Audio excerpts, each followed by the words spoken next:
Hello everyone, रघुवर GK में आप सभी का स्वागत है। आज हम लोग बिहार बीएड एंट्रेंस एग्जाम 2023 से रिलेटेड जीके के टॉप 25 क्वेश्चंस का डिस्कशन करेंगे। यह हमारा सुपर 30 क्लास का सेकेंड वीडियो है, तो आप वीडियो को लास्ट तक देखिए और वीडियो पसंद है तो चैनल को सब्सक्राइब जरूर करें ताकि आगे आने वाले क्लास का नोटिफिकेशन आपको मिलता रहे। तो चलिए आज का क्लास हम स्टार्ट करते हैं। हमारा फर्स्ट क्वेश्चन है, निम्नलिखित में कौन धात्विक खनिज है। इसमें हमें क्या बताना है, खनिज बताना है, लेकिन क्या होना चाहिए, धातु होना चाहिए। तो देखिएगा ऑप्शन ए में है हीरा। हीरा आपका धातु नहीं है। कोयला भी धातु आपका क्या है, धातु नहीं है। उसके बाद जिप्सम भी आपका धातु नहीं है। सोना क्या है, सोना आपका धातु होता है। तो ऑप्शन डी हमारा क्या होगा, सही आंसर होगा।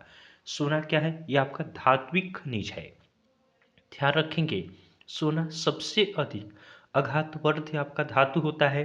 उसके बाद सोना का लैटिन नाम आपका औरम होता है। क्या होता है, सोना का लैटिन नाम यह आपका औरम होता है, जिसका रासायनिक प्रतीक क्या होता है, इसका रासायनिक प्रतीक आपका होता है Au होता है। नेक्स्ट क्वेश्चन है, एशिया का सबसे बड़ा लौह इस्पात उत्पादक देश है। तो एशिया का सबसे बड़ा लौह इस्पात उत्पादक देश कौन सा है, तो यह आपका चीन है। तो ऑप्शन डी हमारा क्या होगा, सही आंसर होगा। एशिया का सबसे बड़ा लौह इस्पात उत्पादक देश आपका चीन है। एशिया के साथ साथ विश्व का सबसे बड़ा लौह इस्पात उत्पादक देश भी आपका चीन ही है। और ध्यान रखेंगे अपना देश भारत यह आपका दूसरे स्थान पे है। नेक्स्ट क्वेश्चन को देखते हैं। अगला प्रश्न है, बॉक्साइट के प्रमुख उत्पादक देश हैं। तो बॉक्साइट इसके प्रमुख उत्पादक देश कौन से हैं, तो बॉक्साइट के आपके प्रमुख उत्पादक देश ऑस्ट्रेलिया एवं चीन है। तो ऑप्शन बी हमारा सही आंसर होगा। ध्यान रखेंगे ऑस्ट्रेलिया आपका बॉक्साइट के उत्पादन में पहले स्थान पे है और चीन आपका दूसरे स्थान पे है। ध्यान रखेंगे बॉक्साइट आपका एल्यूमिनियम और गैलियम का अयस्क होता है। उसके बाद बॉक्साइट क्या है, एक अवसादी चट्टान है। क्या है, बॉक्साइट आपका एक अवसादी चट्टान होता है। नेक्स्ट क्वेश्चन है, विश्व में चांदी का सबसे बड़ा उत्पादक है। तो चांदी का सबसे ज़्यादा उत्पादन किस देश में होता है, तो यह आपका मैक्सिको है। क्या है, मैक्सिको है। ऑप्शन सी हमारा सही आंसर होगा। ध्यान रखेंगे चांदी विद्युत का सबसे अच्छा चालक होता है। चांदी आपका विद्युत का सबसे अच्छा चालक होता है और चांदी का लैटिन नाम आपका अर्जेंटम है, जिससे आपका एजी से डिनोट किया जाता है। नेक्स्ट क्वेश्चन को देखते हैं, अकबरनामा किसने लिखा। अकबरनामा यह किसके द्वारा लिखा गया है, तो यह आपका अबुल फजल द्वारा लिखा गया है। तो ऑप्शन डी हमारा सही आंसर होगा। अकबरनामा इसकी रचना आपका अबुल फजल ने की है। नेक्स्ट क्वेश्चन है, लंदन में ब्रिटिश ईस्ट इंडिया कंपनी के गठन के समय भारत का निम्नलिखित में से कौन बादशाह था। तो लंदन में ब्रिटिश ईस्ट इंडिया कंपनी के गठन के समय भारत का निम्नलिखित में से कौन बादशाह था। तो इस प्रश्न का सही उत्तर होगा ऑप्शन ए अकबर। तो ऑप्शन ए हमारा सही आंसर होगा। नेक्स्ट क्वेश्चन है, निम्नलिखित में से कौन शाहजहां के शासनकाल का राजकवि था। इसमें से कौन आपका शाहजहां के शासनकाल का राजकवि था, तो शाहजहां इनके शासनकाल में राजकवि आपका कलीम था। कौन था, कलीम था। तो ऑप्शन ए हमारा सही आंसर होगा। नेक्स्ट क्वेश्चन है, स्वतंत्र भारत के प्रथम लोकसभा अध्यक्ष कौन थे।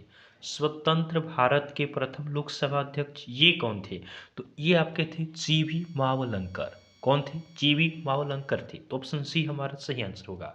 स्वतंत्र भारत के प्रथम लोकसभा अध्यक्ष आपका जीवी मावलंकर थे। और ध्यान रखेंगे वर्तमान में लोकसभा अध्यक्ष आपका ओम बिरला है, तो आप इसे ध्यान रखेंगे। नेक्स्ट क्वेश्चन है, लोकसभा अध्यक्ष अपना इस्तीफा भेज सकता है। तो लोकसभा अध्यक्ष अपना इस्तीफा किसे देता है, तो लोकसभा अध्यक्ष अपना इस्तीफा आपका उपाध्यक्ष को देता है। तो ऑप्शन ए हमारा सही आंसर होगा। लोकसभा के जो अध्यक्ष होते हैं वे अगर अपना इस्तीफा देना चाहते हैं तो वे उपाध्यक्ष को अपना इस्तीफा सौंपते हैं। नेक्स्ट क्वेश्चन है, लोकसभा के अध्यक्ष का चुनाव किया जाता है। तो लोकसभा के अध्यक्ष इनका चुनाव कैसे होता है, तो इनका चुनाव आपका लोकसभा के सदस्यों के द्वारा किया जाता है। तो ऑप्शन डी हमारा सही आंसर होगा। ध्यान रखेंगे। और राज्यसभा के अध्यक्ष कौन होते हैं? तो राज्यसभा के अध्यक्ष आपका खुद उपराष्ट्रपति होते हैं। तो आप इन दोनों को ध्यान रखेंगे। नेक्स्ट क्वेश्चन को देखते हैं। कोई विधेयक धन विधेयक है कि नहीं, इसका निश्चय अंतिम रूप से कौन करता है? कोई भी विधेयक है यह आपका धन विधेयक है कि नहीं, इसे कौन बताता है? तो इस प्रश्न का सही उत्तर होगा ऑप्शन सी, लोकसभा अध्यक्ष। लोकसभा अध्यक्ष यह सुनिश्चित करता है कि कोई विधेयक आपका धन विधेयक है या नहीं है। नेक्स्ट क्वेश्चन है, स्थल मंडल का विस्तार कितने किलोमीटर की गहराई तक है? तो स्थल मंडल इसका विस्तार आपका कितने किलोमीटर तक है? तो स्थल मंडल का विस्तार आपका 100 किलोमीटर तक है। तो ऑप्शन बी हमारा सही आंसर होगा। नेक्स्ट क्वेश्चन है, पृथ्वी के कोर में किस तत्व की प्रधानता होती है? तो पृथ्वी के कोर इसमें किस तत्व की प्रधानता है? तो पृथ्वी के कोर में आपका लोहा और निकेल का आपका प्रधानता है। तो ऑप्शन डी हमारा सही आंसर होगा। ध्यान रखेंगे, पृथ्वी के कोर में आपका लोहा एवं निकेल का प्रधानता है। नेक्स्ट क्वेश्चन है, मिश्रित धातु और सिलिकेटों से बनी धरती की परत कहलाती है। मिश्रित धातु और सिलिकेटो इससे बनी धरती की परत क्या कहलाती है? तो इससे आपका सीएल कहा जाता है। क्या कहा जाता है? सीएल कहा जाता है। तो ऑप्शन ए हमारा सही आंसर है। नेक्स्ट क्वेश्चन है, सर्वप्रथम आधुनिक कंप्यूटर की खोज कब हुई? तो सर्वप्रथम आधुनिक कंप्यूटर की खोज कब की गई? तो इसकी खोज आपका होता है 1946 में। तो ऑप्शन ए हमारा सही आंसर होगा। सर्वप्रथम आधुनिक कंप्यूटर की खोज 1946 में की गई। और ध्यान रखेंगे, कंप्यूटर का जनक किसे कहा जाता है? तो कंप्यूटर का जनक आपका चार्ल्स बेबेज को कहा जाता है। नेक्स्ट क्वेश्चन है, वह हार्डवेयर डिवाइस कौन सी है? वह हार्डवेयर क्या होगा? हार्डवेयर डिवाइस कौन सी है जिसे आमतौर पर कंप्यूटर का ब्रेन कहते हैं? तो कंप्यूटर का ब्रेन किसे कहा जाता है? तो कंप्यूटर का ब्रेन आपका कहा जाता है सीपीयू को। किसे कहा जाता है? सीपीयू को। तो ऑप्शन सी हमारा सही आंसर होगा। सीपीयू का फुल फॉर्म क्या होता है? तो सीपीयू का फुल फॉर्म का सेंट्रल प्रोसेसिंग यूनिट होता है।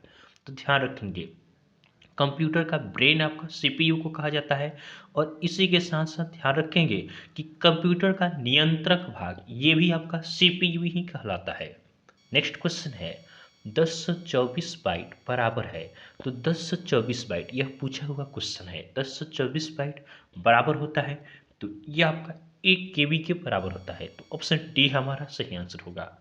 नेक्स्ट क्वेश्चन है, मानव रक्त प्लेटलेट्स डैश छोड़ते हैं जो रक्त के थक्के बनाने में मदद करता है। तो मानव रक्त प्लेटलेट्स जो होते हैं वे क्या छोड़ते हैं जिससे रक्त थक्का बनता है?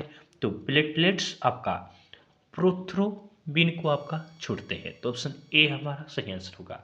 मानव रक्त प्लेटलेट्स ये आपके प्रोथ्रोम्बिन को छोड़ते हैं जो क्या करता है? रक्त के थक्के बनाने में मदद करता है।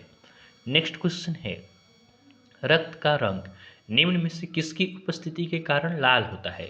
तो रक्त का रंग लाल किस कारण से होता है? तो ये आपका हीमोग्लोबिन की उपस्थिति के कारण होता है। तो ऑप्शन डी हमारा सही आंसर होगा। रक्त का रंग लाल आपका हीमोग्लोबिन की उपस्थिति के कारण होता है। ध्यान रखेंगे, हीमोग्लोबिन में आपका लौह धातु मौजूद होता है। हीमोग्लोबिन में क्या पाया जाता है? तो हीमोग्लोबिन इसमें आपका लोहा पाया जाता है। और इसी के साथ ध्यान रखेंगे, हीमोग्लोबिन का कार्य आपका ऑक्सीजन का परिवहन करना है।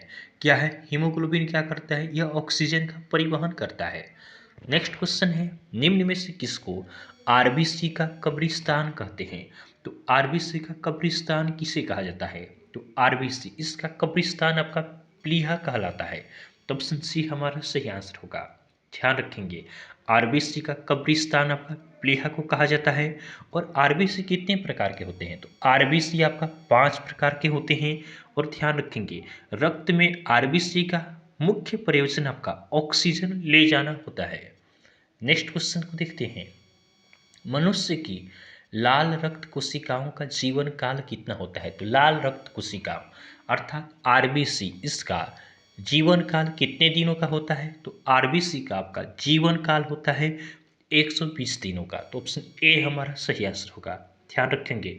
लाल रक्त कोशिकाओं, इनका निर्माण कहाँ होता है? तो आरबीसी, इसका निर्माण आपका अस्थि मज्जा में होता है। ये भी काफी इंपॉर्टेंट क्वेश्चन है। नेक्स्ट क्वेश्चन है, प्लाज्मा में जल का प्रतिशत होता है, तो प्लाज्मा में जल का प्रतिशत मात्रा कितना होता है? तो प्लाज्मा में आपका जल का प्रतिशत मात्रा आपका 90% होता है, तो ऑप्शन डी हमारा सही आंसर होगा। ध्यान रखेंगे, प्लाज्मा ये आपका द्रव्य के रूप में होता है। नेक्स्ट क्वेश्चन है, सामान्य वयस्क व्यक्ति में कुल कितना रक्त होता है? तो एक समान आपका वयस्क जो व्यक्ति होता है, इसमें रक्त कितना होता है? तो यह आपका 5 से 6 लीटर तक होता है, तो ऑप्शन ए हमारा सही आंसर होगा। एक सामान्य वयस्क व्यक्ति में आपके 5 से 6 लीटर आपका रक्त पाए जाते हैं। और ध्यान रखेंगे, रक्त का पीएच मान पूछा जाए तो रक्त का पीएच मान आपका 7.4 होता है। ध्यान रखेंगे। और रक्त की प्रकृति की बात करें तो रक्त की प्रकृति आपका क्षारीय होता है। क्या होता है? तो रक्त की प्रकृति ये आपका क्षारीय होता है, तो ध्यान रखेंगे। नेक्स्ट क्वेश्चन हमारा है, निम्नलिखित में से कौन सा संयोजक उत्तक नहीं है? निम्नलिखित में से कौन सा आपका संयोजक उत्तक नहीं है? तो ध्यान देंगे, अस्थि ये आपका संयोजक उत्तक होता है। उसके बाद क्या है हमारा?